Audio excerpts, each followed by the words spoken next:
Jacob finds out about Joseph.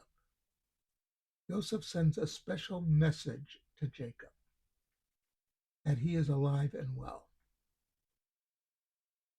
Jacob realizes this and he is overjoyed. Now, the story in the Midrash is that the news was broken to Jacob very softly. Remember, Jacob was in mourning over Joseph. He thought he was dead. Uh, Now he finds out that not only is Joseph alive, but he is the viceroy of Egypt. And Joseph wants the family to move down to Egypt to get through the last years of the famine. Basically, there's 5 years of the famine left, so Joseph will be putting the family in Goshen. Judah stays in Goshen, as it were, to set up a to set the place up so that it'd be good for the Jews when they arrive, societally speaking. He wants to set up yeshivot. He wants to set in all the infrastructure that they will be needing to have their society. And Joseph wants the Jews to be separate from Egypt. He knows what Egyptian society really is like. He knows it would be bad for the Jews to mix with the Egyptians. Therefore, he wants the Jews to be in Goshen so they will be protected.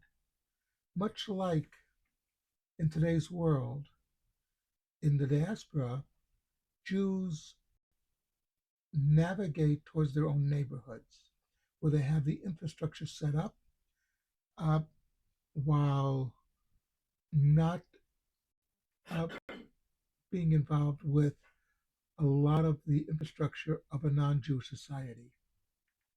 And by having their own separate infrastructure, though, Jews will behave in a certain way, morally and ethically, that hopefully the rest of the world will look upon them.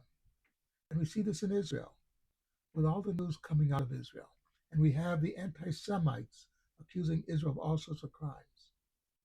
Yet, when push comes to shove, nobody can point to the crimes. What they can point to is a just and moral society which takes care of its poor, something that our enemies do not do. Uh, so it's very important that we realize that the basis of Jewish continuity is that we follow the Torah in being a moral and just society. And we do that by setting up the infrastructure within ourselves. And as in the words of David Ben-Gurion, it doesn't matter what the non-Jewish world says. It matters what Jews do. Something to think about.